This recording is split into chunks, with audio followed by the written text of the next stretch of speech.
오늘 우리가 사사기 2장 1절로 10절 말씀 읽었습니다. 말씀 준비하기 위해서 이 말씀 몇 번 반복해 읽으면서 제게 가장 먼저 든 생각이 이것입니다. 아니, 어떻게 이렇게 될 수가 있는가, 이 생각이었습니다. 이스라엘 백성들이 어떤 백성들입니까? 가나안 땅이 어떻게 들어왔습니까? 그들이 어떻게 가나안 땅을 차지할 수가 있었습니까?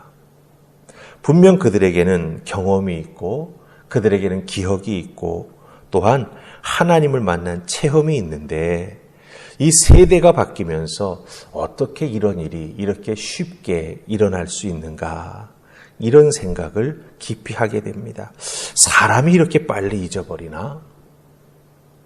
그러면서 한 가지 더 든 생각은 우리 자녀들의 신앙교육은 그렇다고 한다면 어떻게 해야 하나? 부모된 우리들부터 정신 차리고 신앙생활 해야겠다 하는 생각을 깊이 하게 되었습니다. 오늘 말씀 속에 나타나는 이스라엘 백성들의 모습을 보면서 하나님의 마음도 편치 않으신 것을 보게 됩니다. 그래서 하나님의 사자를 보내시지요. 이스라엘 백성들에게 경고하십니다.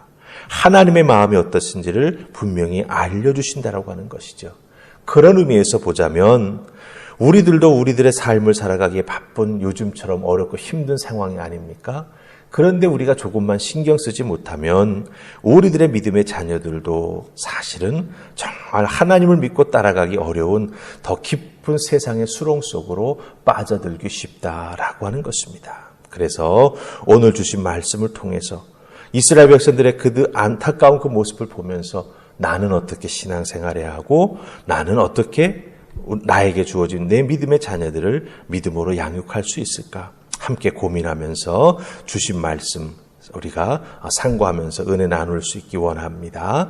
자, 우리 첫 번째 말씀은 2장의 1절 그리고 3절 말씀 보십니다. 2절 말씀은 빼고 1절과 3절 말씀 보십니다. 자, 같이 읽습니다.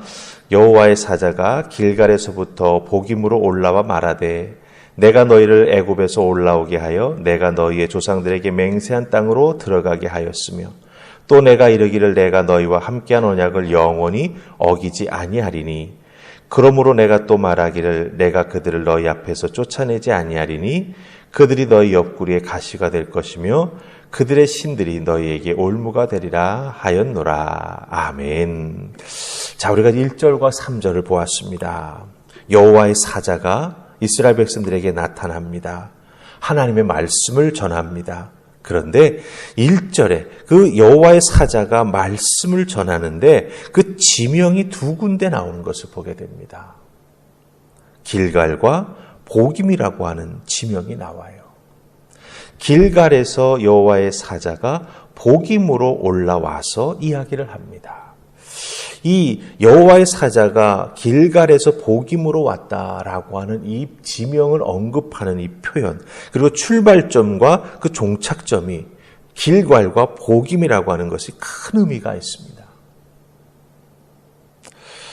이 길갈이라고 하는 것, 여호수아 5장 9절을 보면 길갈에서 이스라엘 백성들은 하나님께서 애굽의 수치를 다 떠나게 해주셨다라고 하는 말씀을 듣고 그곳의 이름을 길갈이라고 붙입니다. 이 길갈은 이 굴러간다라고 하는 뜻을 가지고 있어요. 그러니까 길갈이라고 하는 그 의미가 무엇을 말합니까? 여호와께서 애굽의 수치, 그 종되었던 그 모든 수치를 다 굴러가 없게 해주셨다라고 하는 것입니다. 그래서 이스라엘 백성들은 그 길갈에서 할례를 받게 됩니다. 광야 생활 40년 하면서 그 광야 생활 속에 태어난 자손들은 할례를 받지 못했습니다. 그래서 하나님께서 그 길갈에 딱 오게 하셔가지고 하나님의 선택의 상징이며 이스라엘 백성이라고 하는 증표를 그곳에서 받게 하시고 그들에게 허락해 주신 것이죠. 그러니까 길갈이라고 하는 곳은 이스라엘 백성들에게 있어서는 영적 회복과 새로운 시작의 상징이 되는 곳이 바로 길갈입니다. 그들은 길갈을 평생 잊을 수 없는 곳이라고 하는 거죠. 자, 그럼 복임이라고 하는 곳은 어떤 곳입니까? 우리가 오늘 읽어내려가는 말씀 속에 보면 4절에 보면 이스라엘 백성들이 복임에서 웁니다. 왜 웁니까? 3절의 말씀 때문이죠. 이스라엘 백성들에게 하나님 뭐라고 말씀하십니까? 이 가나안에 사는 이방 족속들을 내가 쫓아내지 않겠다. 그 대신에 그 이방 족속들이 너희 옆구리에 가시가 될 것이고 그들의 우상이 너희들의 신앙생활에 올무가 될 것이라고 말씀하십니다. 그 하나님의 음성을 여호와의 사자로부터 듣고 이스라엘 백성들이 그 복임에서 웁니다. 그래서 복임이라고 하는 뜻은 우는 자다. 이런 뜻을 가지고 있다라고 하는 것이죠. 그러니까 3절의 말씀을 듣고 그들이 웁니다. 근데 회개하는 울음이 아니에요. 슬퍼하는 울음입니다. 가나안에 남아있는 이스라엘 족속들이 두고두고 우리들을 괴롭히는 존재가 되겠구나라고 하는 그 소리를 듣고 그곳에서 울었다라고 하는 거예요. 길갈은 영적 회복입니다. 그러나 복임은 영적 추락입니다. 그 길갈은 기쁨이고 복임은 슬픔입니다. 이스라엘 백성들이 가나안에 들어와서 기뻐하면서 하나님 앞에서 할례를 받고 영적 회복을 축하했다라고 한다면 이 복임이라고 하는 것은 하나님 앞에 눈물을 흘려야 되는 영적 추락 상태에 전락했다라고 하는 것을 보여주는 그 지명이 된다라고 하는 것이죠. 이렇게 이스라엘 백성들이 정말 눈물 흘리는 존재가 되었습니다. 왜 그렇습니까? 그 연유가 무엇일까요?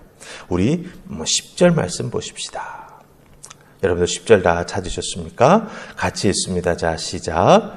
그 세대의 사람도 다 조상들에게로 돌아갔고 그 후에 일어난 다른 세대는 여호와를 알지 못하며 여호와께서 이스라엘을 위하여 행하신 일도 알지 못하였더라. 아멘. 부모 세대는 다 죽었습니다. 그 다음 세대만 떨렁 남게 됐는데 그 다음 세대의 특징이 무엇입니까? 두 가지가 있습니다. 여호와를 알지 못한다. 그 다음에 행하신 일조차도 그들은 알지 못한다. 이렇게 되어 있어요. 여호수아가 죽고 난 다음 그 이후 다음 세대는 여호와 하나님을 알지 못한다라고 말합니다. 이 여호와를 알지 못한다라고 하는 이 10절 앞부분에 나오는 표현은 이 지식적으로만 알고 있지도 못하고 제대로 하나님을 제대로 알지 못한다라고 하는 의미입니다. 특별히 이 알지 못한다라고 하는 것은 인격적으로 하나님을 체험적으로 맛보아 알지 못한다라고 하는 것을 의미합니다. 하나님을 제대로 경험하지 못했다라고 하는 것을 의미합니다. 자, 그 다음에 10절 또 한 곳에 뭐라고 하는 말씀이 나와 있습니까? 하나님께서 이스라엘 백성들을 위해서 행하신 일도 알지 못한다. 이렇게 되어 있습니다. 이것이 뜻하는 건 뭡니까? 부모들이 하나님의 말씀을 제대로 자녀들에게 가르쳐 주지 않았다라고 하는 걸 말합니다. 물론 광야길을 매일매일 걸어가야 하니 자녀들에게 하나님의 말씀을 가르쳐 주는 것이 쉽지 않지요. 하지만 이스라엘 백성들이 어떻게 살아서 광야를 건너 가나안 땅에 올 수 있었겠습니까? 그 분명한 핵심은 자녀들에게 부모들이 알려주어야 하는데 부모들이 그 자녀들을 말씀으로 신앙으로 양육할 책임을 사는 게 급하다고 소홀히 했다라고 하는 것을 우리가 이 말씀 속에서 발견할 수 있다라고 하는 거예요. 자녀들은 자녀들대로 광야 생활 걸어가면서 제대로 하나님을 맛보아 알지 못했고 부모들은 부모들에게 자녀들에게 꼭 심어줘야 될 신앙의 핵심, 그 부모들의 신앙의 경험을 나누어주지 못했다라고 하는 거예요. 분명 하나님께서는 신명기 6장 4절로 9절에 들으라 이스라엘이라, 들으라 이스라엘 이렇게 말씀하시면서 어떻게 자녀들을 가르쳐야 하는지를 말씀해 주셨지요. 그 말씀의 핵심은 무엇입니까? 손목과 미간에 하나님 말씀을 두라라고 하는 것이었습니다. 그냥 추상적 개념이나 듣고 마는 것이 아니라 미간에 하나님 말씀을 두라고 하는 건 무엇을 의미합니까? 매일의 생각입니다. 그들이 매일매일 생각하고 판단해야 될 게 얼마나 많습니까? 그때 하나님 말씀으로 행할 수 있도록 그 다음에 손목에 두라고 하는 건 무엇을 의미합니까? 행동할 때 신앙적이며 하나님 말씀에 기초하여 행동에 나아갈 수 있도록 실질적으로 가르치라고 하는 겁니다. 생각과 행동, 이 두 가지가 다 하나님 말씀에 기초해서 움직여 나아갈 수 있도록 부모 세대는 자녀들을 가르칠 책임이 있다고 하는 거예요. 그런데 오늘 말씀, 특별히 사사기에 들어와서 이스라엘 백성들이 자꾸 영적으로 실족하는 모습을 우리가 읽게 되는데 그 연유가 어디에 있는가라고 하는 것을 오늘 말씀은 우리에게 알려주고 있다고 하는 거죠. 영적으로 울어야 될 복임의 상태에 빠진 이스라엘 백성들.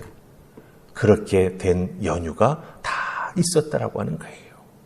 부모 세대들이 하나님 말씀을 체험적으로 맛보아 알 수 있도록 가르쳐주지도 못했고 그들이 말씀을 통해서 자기의 가치관을 형성해 나아갈 수 있도록 말씀을 그들의 삶에서 함께 나누고 또 부모들이 모범을 보여주지도 못했다라고 하는 것을 오늘 말씀은 우리에게 알려주고 있다라고 하는 것입니다. 여러분들 기억하시기 바랍니다. 세상은 너만의 진리로 살아가라. 절대 진리는 없다. 계속해서 메시지를 던지고 있습니다. 우리들의 자녀들은 그 메시지를 너무나 쉽게 받아들입니다. 왜 그렇습니까? 사방에서 듣는 게 그거고 또 자라나는 과정 속에서 얼마나 쉽게 모든 것을 습득하고 자기 것으로 만들어 나아갑니까?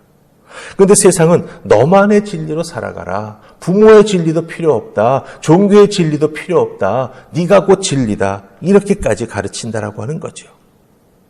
부모 세대가 말씀대로 사는 것을 우리가 먼저 실천하여 모범으로 보여주지 아니한다면 우리들의 자녀들을 말씀 가지고 판단하고 행동하는 구체적인 신앙의 삶을 살아가는 모습을 가르쳐주지 못하면 누군가가 반드시 우리 자녀에게 다른 것을 가르칩니다. 이것을 우리가 꼭 기억해야 합니다. 그렇기 때문에 여러분 신앙교육 잘 할 수 있도록 여러분의 가정에서 여러분들이 먼저 모범을 보이시면서 여러분이 하나님의 은혜 받은 것에 대해서 말씀으로 깨달은 것에 대해서 자녀들과 꼭 식탁머리에서 밥상머리에서 나누십시오. 밥만 먹고 끝나는 게 아니라 그들과 영적인 양식도 함께 나누는 식탁, 그 밥상이 될 때 하나님께서 주시는 말씀의 은혜와 축복이 여러분의 자녀들과 함께 할 것이고 여러분의 가정이 하나님의 은혜 가운데 든든한 믿음의 가정이 될 줄로 믿습니다. 이스라엘 백성들이 왜 웁니까? 꼭 기억하시고 여러분의 가정에서는 믿음으로 인해 웃음꽃이 떠나지 아니하는 아름다운 귀한 축복의 가정 될 수 있기를 주님의 이름으로 축원합니다. 아멘. 우리 기도하십시다. 좋으신 하나님 은혜 감사합니다. 이 새벽 주신 귀한 말씀 붙잡고 오늘도 믿음으로 살아가는 우리가 되게 하시고 특별히 믿음을 구체적으로 형성함으로 하나님께서 나의 삶 속에 어떻게 역사하시고 하나님 말씀이 어떻게 나에게 도움이 되는지 깨달아 알아 우리들의 자녀들에게 우리들의 다음 세대에게 나누고 증거하고 깨닫게 해주는 우리 모두가 되게 하여 주시옵소서. 자녀들의 신앙 우리들에게 책임이 있음을 기억하고 더욱 뜨겁게 열심히 기도하며 우리가 모범을 보이며 믿음과 삶을 나누는 아름다운 부모 세대 되게 하여 주시옵소서. 하늘풍화평교회 놀라운 믿음의 교회요 자녀들에게 축복의 교회가 될 수 있는 은혜가 머무는 교회가 되기를 간절히 소원하옵고 예수님 이름으로 기도하옵나이다. 아멘.